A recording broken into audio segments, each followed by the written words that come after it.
I froze the family trust the same night my daughter-in-law looked across my late husband's dinner table and told me to stop interfering in their lives.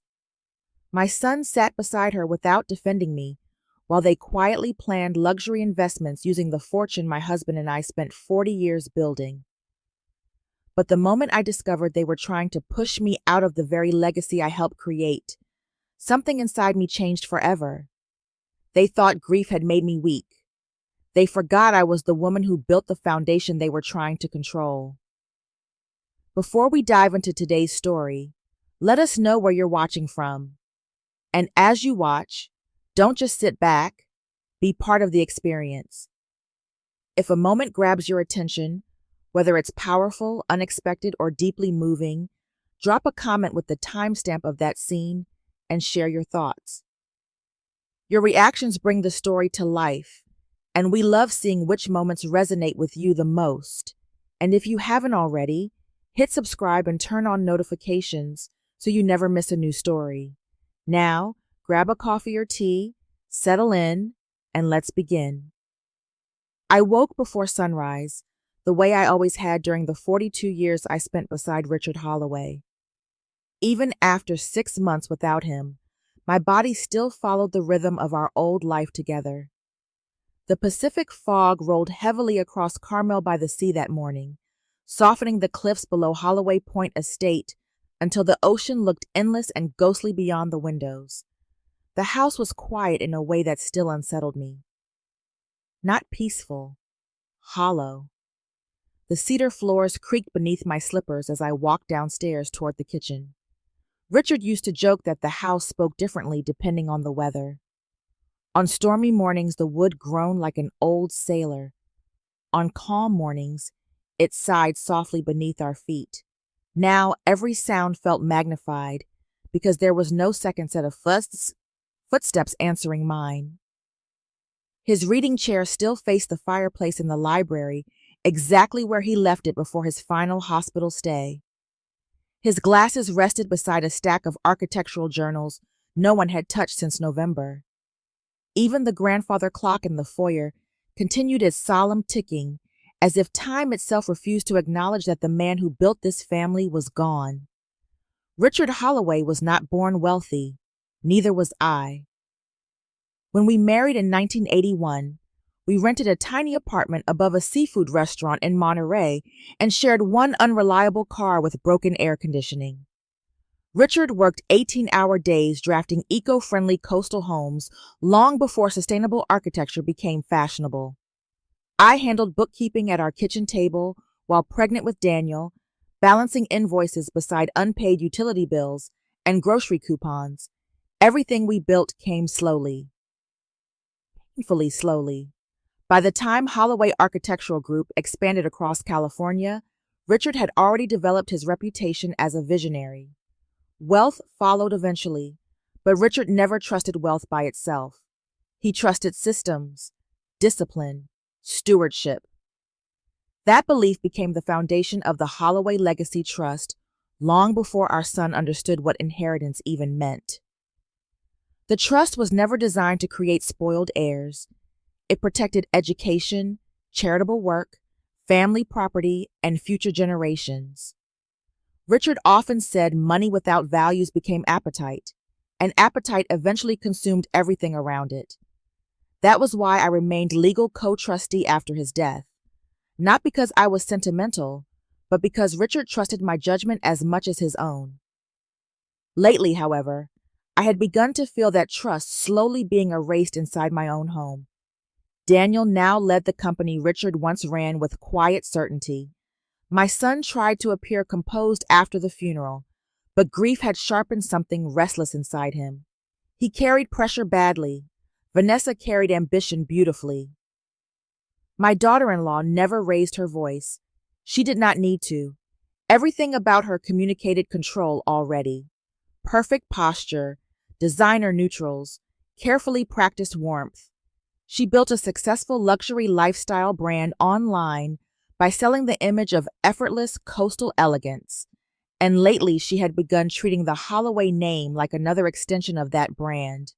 Family meetings happened without me now. Household staff increasingly reported directly to Vanessa. I overheard her calling Holloway Point Estate an underutilized legacy asset during a phone conversation 2 weeks earlier. Not a home, an asset. Only Lucas still moved through the estate without calculation. My grandson spent afternoons inside Richard's workshop, building crooked birdhouses and asking innocent questions about seashells and tide pools. Around him, the house still felt honest. That evening, I stood alone in Richard's workshop while sunset filtered through dusty windows onto unfinished cedar boards resting on his workbench. The scent of sawdust still lingered faintly in the air. I ran my fingers across the edge of a half-finished cabinet door Richard never had the strength to complete. And for the first time since his death, I realized something inside this family had quietly shifted. I was no longer being treated like the woman who helped build the Holloway legacy. I was becoming an obstacle to the future they wanted instead. 3 weeks later, I hosted Sunday dinner the same way I had every month since Daniel was a child. Some traditions survive because they matter. Others survive because people are afraid to admit they are disappearing. That evening, I could not tell which kind this had become. The dining room overlooked the Pacific cliffs, where waves crashed beneath fading orange sunlight. Holloway Point Estate always looked most beautiful at dusk. Richard designed the west-facing windows himself because he believed families should end their days facing something larger than themselves. The long walnut table glowed beneath candlelight, polished so carefully that the crystal glasses reflected against its surface like small stars. Everything looked perfect. Nothing felt right. Vanessa controlled the room effortlessly without ever appearing forceful. She wore a cream silk dress that matched the coastal decor she constantly photographed for her online brand. Even the placement of the flowers seemed curated around her presence. She spoke easily about expansion opportunities, luxury partnerships, and changing consumer demographics, while the house staff moved quietly around her. Daniel listened with tired eyes and loose shoulders, nodding occasionally between bites of sea bass. Since Richard's death, exhaustion seemed permanently attached to my son like another layer of clothing. He spent longer hours at the company now, but instead of growing steadier under responsibility, he looked increasingly worn down by it.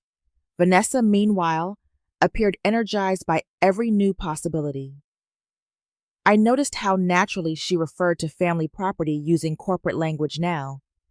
The guest cottages became underperforming assets. The lower vineyard transformed into untapped development potential. Even the estate itself sounded less like a home whenever she described it. At one point, she casually mentioned bringing in consultants from Los Angeles to evaluate modernization opportunities throughout the property. My stomach tightened quietly. Richard hated consultants who treated history like inefficiency. Lucas interrupted the conversation briefly while reaching for another dinner roll. My grandson smiled proudly as he explained the birdhouse he had been building inside Richard's workshop earlier that afternoon. For a few seconds, warmth returned to the table. I could almost hear Richard laughing somewhere nearby. Then Vanessa smiled politely and redirected the conversation toward repurposing outdated structures. Outdated. The word landed harder than she realized. Richard built that workshop with his own hands during the summer Daniel turned 12.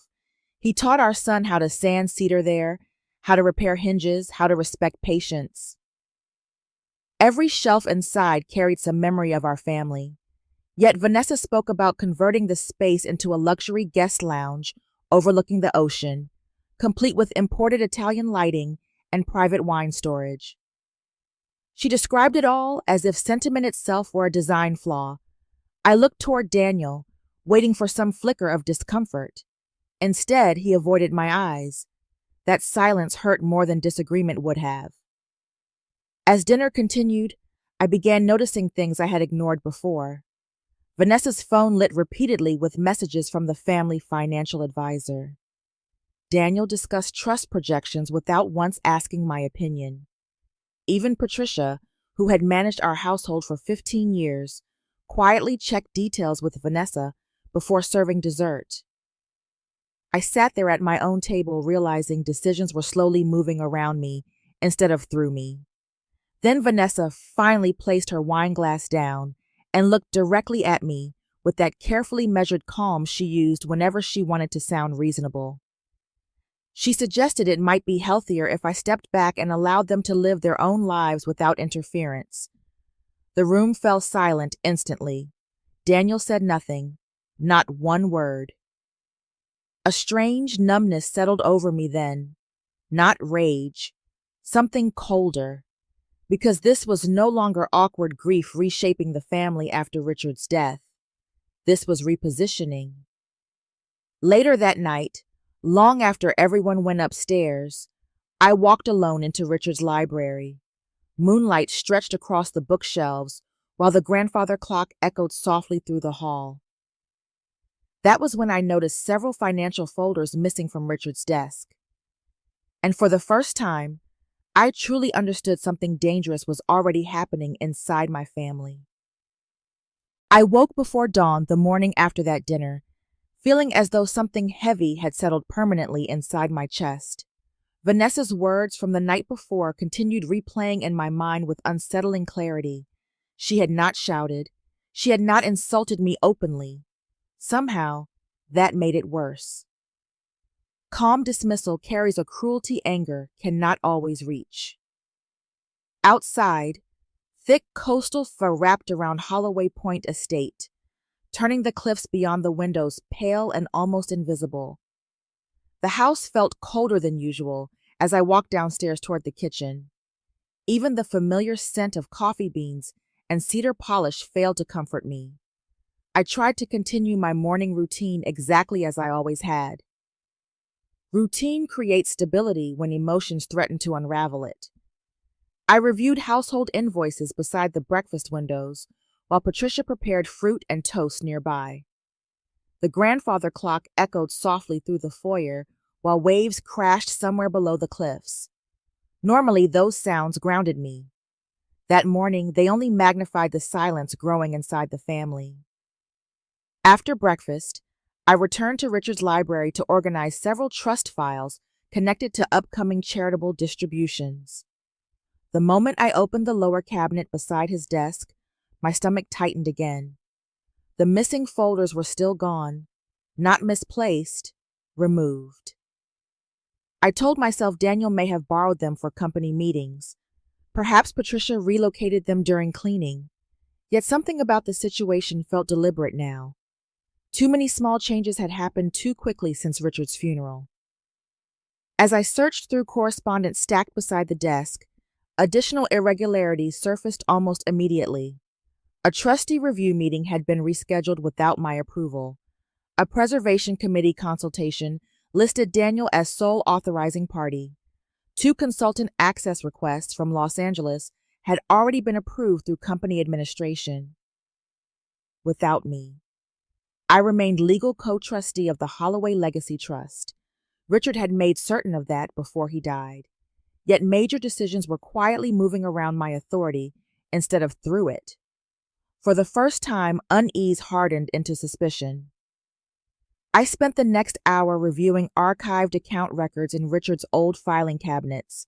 Several internal passwords had been changed recently. Access logs showed repeated document downloads connected to luxury development consultants I did not recognize. One folder included preliminary branding concepts tied to Aspen Resort properties using the Holloway Foundation name beside investment projections. Aspen. My pulse slowed in that dangerous way it always did before difficult decisions. Richard hated speculative luxury investments. He considered them unstable vanity projects, disguised as financial vision. Seeing our family name attached to one felt deeply wrong. Part of me still wanted to believe Daniel simply misunderstood what Vanessa was doing. My son had always trusted too easily when someone sounded confident enough. But another part of me remembered countless late nights sitting beside Richard while he revised trust protections specifically designed to prevent aggressive expansion and generational entitlement. By noon, I called Arthur Bennett. Arthur had served as our family attorney for nearly 30 years. He helped Richard build the original trust structure back when Holloway Architectural Group operated from two cramped offices in Monterey. More importantly, Arthur understood Richard's values better than most members of our own family.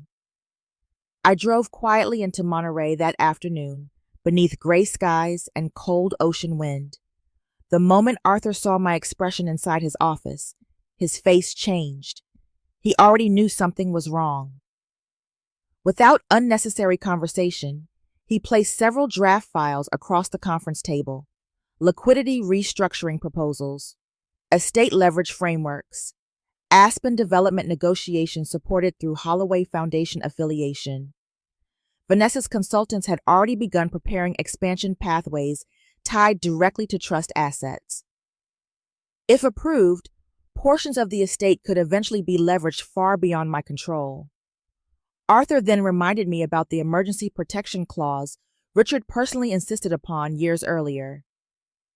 I stared at the unsigned protection order resting quietly on Arthur's desk while rain tapped against the office windows. And for the first time since Richard died, I understood I might soon have to choose between preserving peace inside my family and protecting everything my husband spent a lifetime building. I drove north along the Pacific Coast Highway with Arthur's unsigned protection order resting inside my leather briefcase beside me. Gray waves crashed violently against the rocks below the cliffs, sending white spray into the cold evening air. Richard used to love this stretch of coastline. He claimed the ocean reminded him that beauty and danger often occupied the same space. That evening, I finally understood what he meant. Part of me still resisted what Arthur had shown me. I did not want conflict with my son. I did not want lawyers, freezes, reviews, or accusations poisoning what remained of our family after Richard's death. Somewhere beneath all the confusion and distance, Daniel was still the little boy who used to fall asleep beside blueprints spread across our dining room table while Richard worked late into the night. I wanted to believe he simply did not see what Vanessa was doing. But belief and truth are not always the same thing. By the time I returned to Holloway Point Estate, darkness had settled over Carmel by the Sea. Warm lights glowed through the windows, making the house appear elegant and welcoming from outside. Inside, however, everything felt subtly rearranged in ways difficult to explain. Patricia informed me Vanessa had updated household schedules for upcoming events. 2 staff members waited for Vanessa's approval before confirming catering details for a charity dinner I had organized myself. Even the energy inside the house felt managed now, controlled. I walked into Richard's library and immediately noticed large renovation catalogs spread across the center table, coastal redesign concepts, luxury hospitality layouts, architectural sketches layered over original estate maps. Several areas of the property were marked with handwritten notes discussing space optimization opportunities. I stared silently at Richard's library, transformed into a planning room for changes he never would have approved. Later that evening, while reviewing more correspondence alone, I found emails between Vanessa and a branding agency in Los Angeles. They discussed repositioning Holloway Foundation visibility to attract luxury investors connected to Aspen development opportunities. One message described the family legacy as an untapped prestige vehicle. Prestige vehicle. The phrase made me physically ill. Richard spent 4 decades building credibility carefully, one ethical decision at a time.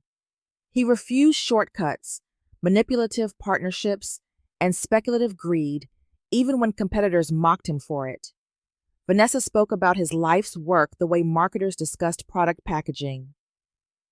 Daniel returned home shortly after 10 o'clock, looking exhausted and impatient before he even loosened his tie. I asked quietly about Aspen, about the restructuring proposals, about consultant meetings held without my knowledge. He immediately minimized everything. According to Daniel, Vanessa was simply helping modernize operations for future generations. The investment drafts were only exploratory discussions. Nobody intended to undermine me.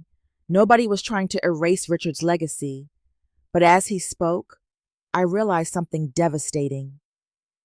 The words were not entirely his anymore. Daniel repeated Vanessa's language almost perfectly, right down to the corporate phrasing and softened financial terminology. Expansion became stewardship. Risk became opportunity. Control became modernization. When I asked whether he personally approved the consultant access authorizations, he admitted he signed preliminary paperwork without reviewing every detail carefully. That hurt more than anger ever could. Then, almost casually, he suggested grief might be making certain transitions harder for me emotionally after Richard's death. For several seconds, I could not breathe properly. Richard trusted me specifically because I was capable of protecting this family rationally when emotions complicated everyone else's judgment. Now my grief itself was quietly being positioned as weakness. After Daniel went upstairs, I walked alone toward Richard's workshop.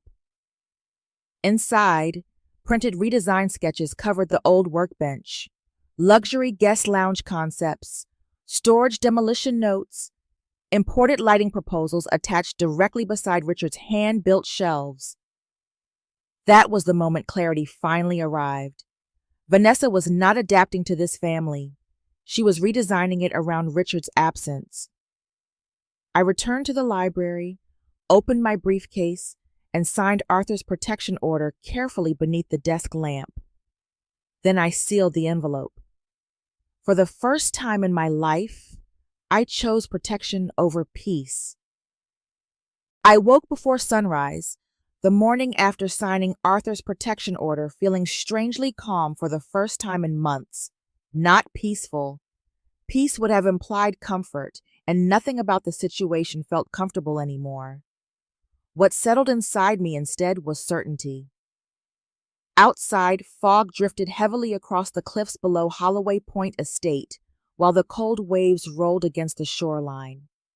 The house remained quiet, except for the grandfather clock in the foyer, marking each passing minute with steady precision. Richard used to say difficult decisions became easier once denial finally left the room. At 7:15, I called Arthur Bennett and formally authorized activation of the emergency protection clause attached to the Holloway Legacy Trust. Within hours, legal procedures began moving quietly through the financial system Richard spent decades designing. Discretionary distributions were suspended immediately. Luxury restructuring approvals paused automatically. Consultant payments connected to Aspen development negotiations were flagged for fiduciary review. Non-essential expansion funding tied to Holloway Foundation branding initiatives froze under compliance authority. Nothing dramatic happened outwardly. No alarms, no public announcements, just friction. Silent legal resistance pressing against plans already set in motion. I sat alone in Richard's library throughout the afternoon reviewing old estate records while the machinery of protection unfolded invisibly around us. My hands remained steady, but grief lingered underneath every signature Arthur requested electronically. I did not feel victorious. Mothers are not supposed to defend family legacies from their own children. By early evening, the consequences began arriving. Vanessa noticed first. Her footsteps moved sharply across the upstairs hallway before voices carried faintly through the house. Daniel received several urgent calls within minutes from financial coordinators, trust administrators, and outside advisors. I heard tension building long before anyone entered the library. Then Vanessa appeared in the doorway. She looked immaculate as always, but panic had begun cracking through the polished surface she worked so carefully to maintain. Behind her, Daniel looked exhausted already, one hand still gripping his vibrating phone.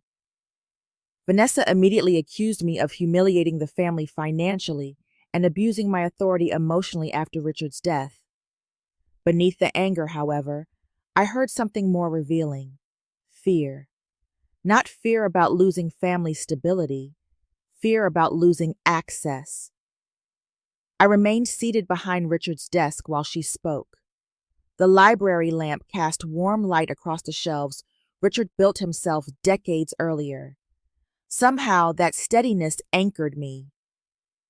Vanessa referred repeatedly to trust resources as their future: Aspen, expansion opportunities, strategic investments, lifestyle transitions. Every sentence sounded less like stewardship and more like ownership already assumed. That was when clarity finally settled completely inside me. She no longer viewed the trust as protection for future generations. She viewed it as permission. Daniel attempted to calm the situation, though even he sounded uncertain now. I explained carefully that essential protections remained untouched. Housing, healthcare, education, and family security were still fully protected under the trust exactly as Richard intended. Only discretionary privilege had been frozen. Vanessa reacted as though survival itself had been threatened. That reaction told me more than any financial document ever could. Finally, I reminded them that Richard intentionally made me co-trustee for moments precisely like this, not because he expected conflict, but because he understood how easily wealth distorts judgment once entitlement replaces gratitude. Silence followed. For the first time since Richard's funeral, Daniel could not fully defend his wife. And for the first time, I saw uncertainty beginning to replace confidence inside both of them. Later that evening, after the house finally quieted again, I opened one of Richard's handwritten letters stored inside the library cabinet beside his desk. One sentence stopped me completely. Protect the foundation before you protect comfort. I read those words 3 times while ocean wind rattled softly against the windows. Because deep down, I knew something irreversible had happened that day. The freeze had done more than stop spending. It had exposed who everyone truly was. The morning after the trust freeze, Holloway Point Estate no longer felt like a family home. It felt like a house trying desperately to pretend nothing had broken inside it. The staff spoke quietly, doors closed softer. Even the kitchen carried an uneasy stillness beneath the scent of coffee and baked bread.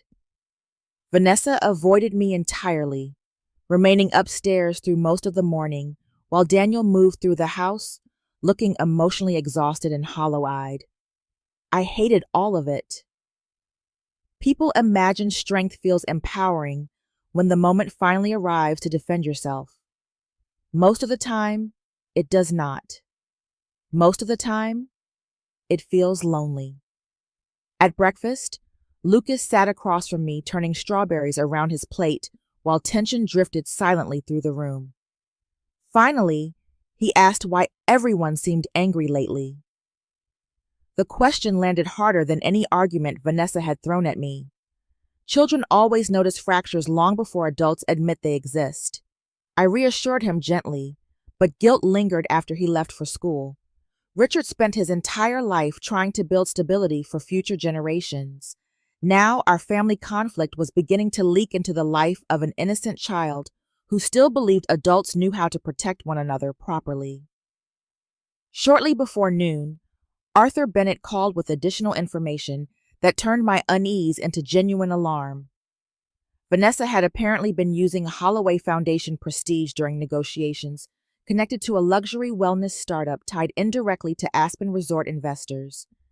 Investor confidence materials referenced charitable affiliations, family legacy credibility, and projected access to Holloway Trust relationships.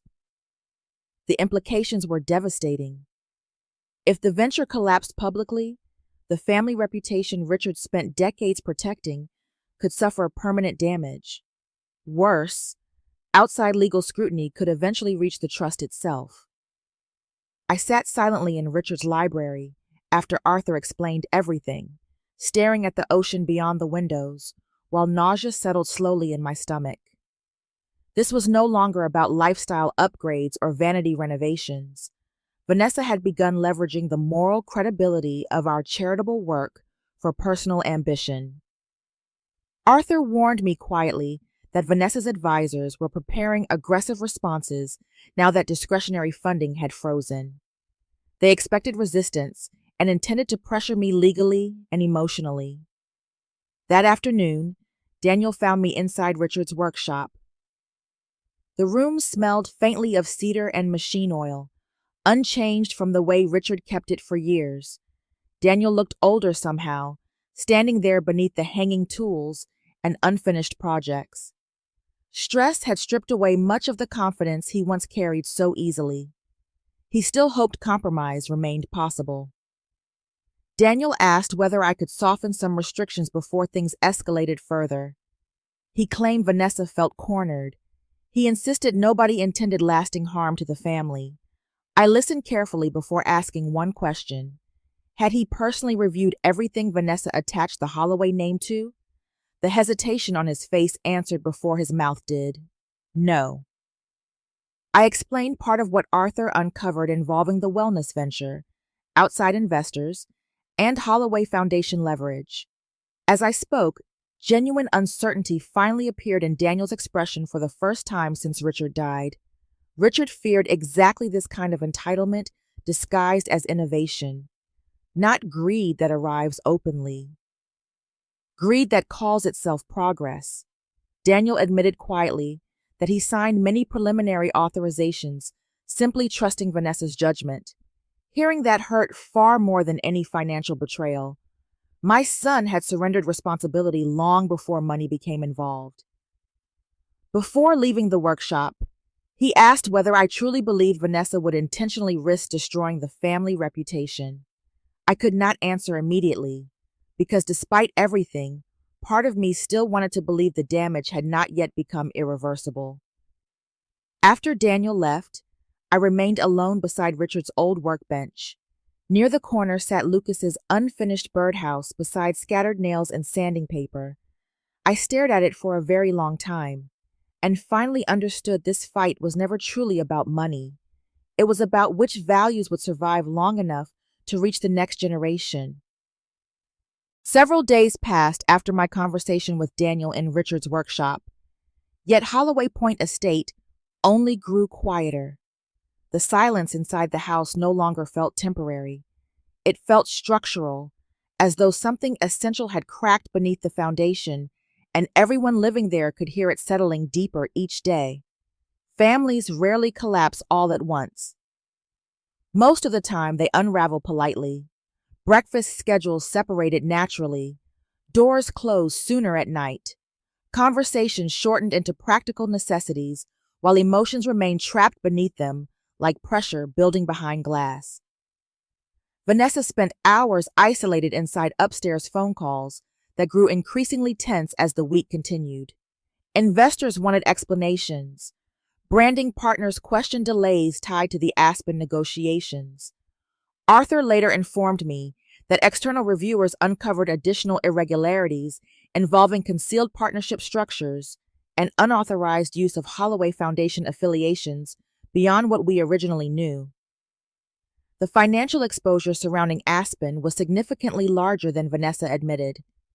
Richard had anticipated many dangers while building the trust, but even he would have been devastated seeing how accurately he predicted the risks of unchecked entitlement. Daniel changed too. He began spending longer evenings alone in Richard's library, reviewing trust documents personally instead of relying on summaries prepared by consultants or Vanessa. Twice, I found him sitting silently inside the workshop, staring at unfinished projects Richard never completed before cancer weakened his hands. For the first time in months, my son looked less influenced and more lost.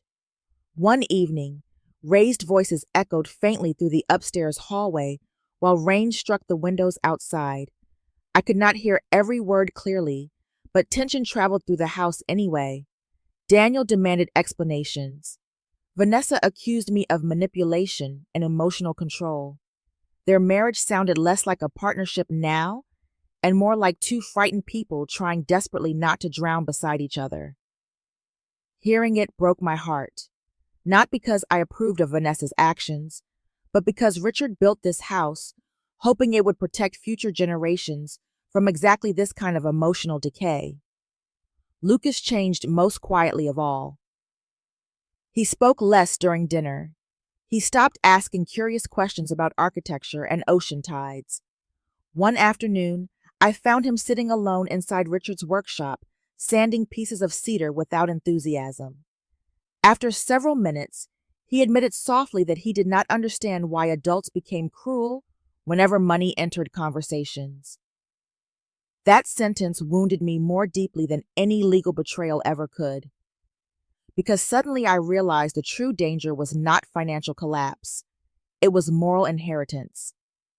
Children absorb fear and bitterness long before adults recognize the damage spreading around them. If we failed now, Lucas would inherit more than wealth someday. He would inherit distrust.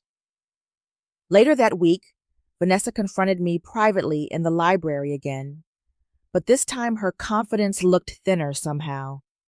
The polished certainty that once surrounded her had begun cracking beneath exhaustion and fear. She insisted she only wanted security and opportunity for the family. Part of me believed her. Ambition often begins reasonably before image, status, and control is slowly distorted into something unrecognizable. For one brief moment, I stopped seeing Vanessa purely as an enemy and saw instead a woman terrified of losing the life she built around appearances. But sympathy could not replace boundaries. Without ethics, legacy becomes appetite. 2 days later, after another escalating argument with Daniel, Vanessa left Holloway Point Estate temporarily. The house became painfully quiet afterward. That evening, Daniel admitted he no longer recognized who his wife had become, or who he himself had become beside her.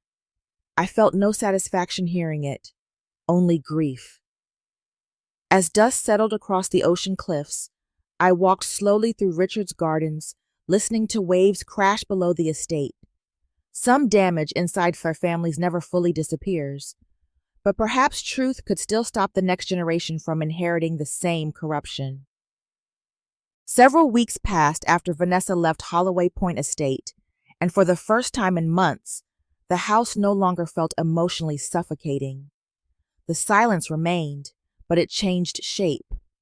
It no longer carried the sharp tension of conflict waiting to explode.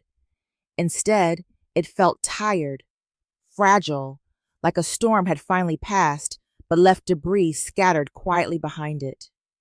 Peace after betrayal is never immediate comfort. It is cautious breathing. Daniel changed gradually during those weeks. He began spending more time with Lucas instead of disappearing into endless conference calls or financial meetings. I often watched them together through the kitchen windows while they worked inside Richard's workshop, restoring old cedar shelves or repairing garden boxes damaged by winter rain. My son listened more now, spoke less. For the first time in years, he seemed willing to sit with difficult truths instead of avoiding them. Arthur Bennett informed me that the trust review had stabilized successfully. Several financial exposures connected to Aspen disappeared once outside scrutiny increased. Investors quietly withdrew. Partnership negotiations collapsed before permanent damage could spread through Holloway Foundation or the estate itself. Richard's systems had protected us even after death. That realization stayed with me constantly. One evening, Daniel entered Richard's library, carrying a stack of trust files, and asked whether I would help him rebuild the Holloway Legacy Trust instead of simply restoring it. The request surprised me more than any apology could have. He admitted he spent years confusing access to wealth with adulthood. Hearing him say it aloud felt strangely painful and healing at the same time. Over the following days, we reviewed every section of the trust together line by line beneath the warm library lamps Richard installed decades earlier. We added stronger ethical oversight protections, preservation requirements for family property, stricter approval systems for luxury expenditures, and educational accountability provisions for future generations. Daniel personally requested permanent preservation status for Richard's workshop and the coastal lands surrounding the estate. That detail nearly brought me to tears. Healing did not happen dramatically. There were no speeches or instant forgiveness. Trust rebuilds quietly through repeated responsibility, one decision at a time. Lucas changed too. The heaviness inside him slowly lifted as the house softened around him again. He laughed more during breakfast. He started asking questions about Richard's architectural sketches again. One Saturday afternoon, he proudly finished the birdhouse he began during the worst weeks of the family conflict. I held it carefully in my hands while he explained every uneven nail and crooked corner with excitement shining across his face. In that moment, I realized innocence had survived. Arthur later admitted privately that most families facing this level of financial betrayal never recover emotionally.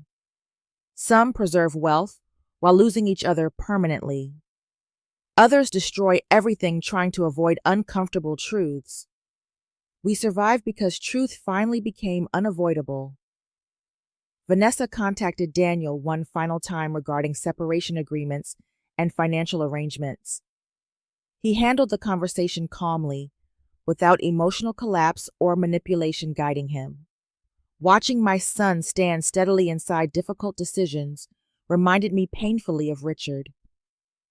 One evening near sunset, the three of us worked together restoring part of Richard's old coastal garden overlooking the cliffs. Ocean wind moved gently through the lavender, while Lucas carried watering cans twice his size across the stone paths. As golden light settled across Holloway Point Estate, I finally understood something clearly. Legacy does not survive because money exists. It survives because someone chooses to rebuild what greed nearly destroyed. 1 year after I froze the Holloway Legacy Trust, spring finally returned to Holloway Point Estate without carrying grief in every corner of the house. The coastal gardens bloomed again beneath warm California sunlight, while ocean wind drifted softly through the open breakfast room windows. Lavender lined the stone pathways Richard built by hand decades earlier, and for the first time since his death, the estate no longer felt emotionally suspended between memory and conflict. It felt lived in again. Daniel changed more during that year than I believed possible. He stopped chasing appearances and began paying attention to substance instead. He spent less time entertaining investors and more time attending Lucas's school events, restoring sections of the estate, and reviewing charitable projects personally. Most importantly, he stopped trying to become Richard. Instead, he finally learned how to honor him. Nearly every weekend, I watched Daniel and Lucas together inside Richard's workshop building shelves, repairing old furniture, or sanding cedar boards while afternoon sunlight poured through the dusty windows. One afternoon, I overheard Daniel repeating one of Richard's oldest lessons to Lucas about taking time to build things properly if you expected them to last. Hearing those words again nearly broke me, not because they reminded me of Richard's absence, because they proved something valuable had survived it. Vanessa's divorce from Daniel finalized quietly several months earlier. The Aspen negotiations collapsed completely after outside reviews intensified, and many of the investors connected to the project distanced themselves once the financial irregularities surfaced publicly. Vanessa eventually left California to rebuild her life privately elsewhere. I did not celebrate her downfall. Ambition itself is not evil, but ambition without boundaries eventually consumes everything around it, including the people carrying it. Daniel permanently restructured the Holloway Legacy Trust afterward. The new system included ethical oversight protections, stricter preservation requirements for family property, and educational responsibility provisions for future generations. He also established a charitable initiative in Richard's name supporting older women rebuilding financial independence after widowhood or divorce. When Arthur Bennett reviewed the final documents, He quietly admitted Richard would have been proud. That sentence stayed with me for days. One afternoon, Daniel handed me a framed photograph taken outside our first office in Monterey back in 1981. Richard and I looked impossibly young, standing beside a faded company sign, wearing inexpensive suits and exhausted smiles. On the back, Daniel had written a short message in careful handwriting. Richard built the structure. You protected the meaning. I will protect both. I sat alone in Richard's library afterward, holding that photograph, while tears finally came without bitterness attached to them. For the first time since his death, grief no longer felt like drowning. That evening, we gathered quietly around the dining room table together. Lucas laughed openly again, while Patricia served dinner beneath warm candlelight. There were no performances left inside the house, no strategic conversations, no emotional manipulation disguised as progress. Only honesty. Later that night, I stood alone in the library, looking at Richard's fountain pen displayed above the fireplace inside a glass case, and finally understood the greatest inheritance my husband left behind was never wealth. It was the responsibility to protect character long after money loses its meaning. Some evenings, after Holloway Point Estate finally quieted for the night, I still walked alone through Richard's library, listening to the grandfather clock echo softly through the halls. The ocean beyond the cliffs rolled steadily beneath the darkness, unchanged by everything our family had survived. Grief changed me. So did betrayal. There were moments after Richard died when I truly believed freezing the trust might destroy what remained of our family forever. Instead, it revealed truths we had ignored too long. Daniel had confused access with maturity. Vanessa had mistaken status for security. And all of us, in different ways, forgot that wealth without character eventually weakens the very people it was meant to protect. Now, when I watched Daniel working beside Lucas in Richard's workshop, I no longer saw a frightened son hiding behind someone else's ambition. I saw a father teaching patience, responsibility, and care the same way Richard once taught him. Lucas's finished birdhouse now rested on the shelf beneath Richard's fountain pen in the library. Some people might have seen only two simple objects. I saw an entire legacy between them. Richard built the structure. I protected the foundation. And perhaps Lucas would inherit the values. I no longer felt anger toward Vanessa, only sadness. Ambition itself was never the true danger. The danger came when comfort became identity and access replaced gratitude. People often underestimate older women after loss. They mistake grief for weakness and patience for surrender. But Richard never made that mistake about me. He understood strength does not always arrive loudly. Sometimes strength sits quietly at a desk, signs the necessary paperwork, and refuses to surrender what matters most. That night, I turned off the library lights and paused one final moment beside Richard's pen while waves crashed softly beyond Holloway Point Estate.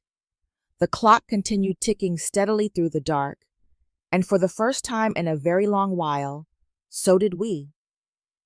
Some families are not broken by money, but by the quiet belief that comfort matters more than character. In the end, true legacy is never measured by property, accounts, or status. It is measured by the values people protect when life becomes difficult. Pain has a way of revealing what love, pride, and ambition are truly built on. Sometimes the hardest decisions are the ones that save a family from losing itself completely. And sometimes strength is not loud at all. Sometimes it is simply the courage to stand firm when everything familiar begins to change. Thank you for staying until the end of this story. If this message touched you in any way, share your thoughts in the comments below. Do not forget to like, subscribe, and follow the channel for more meaningful stories like this one.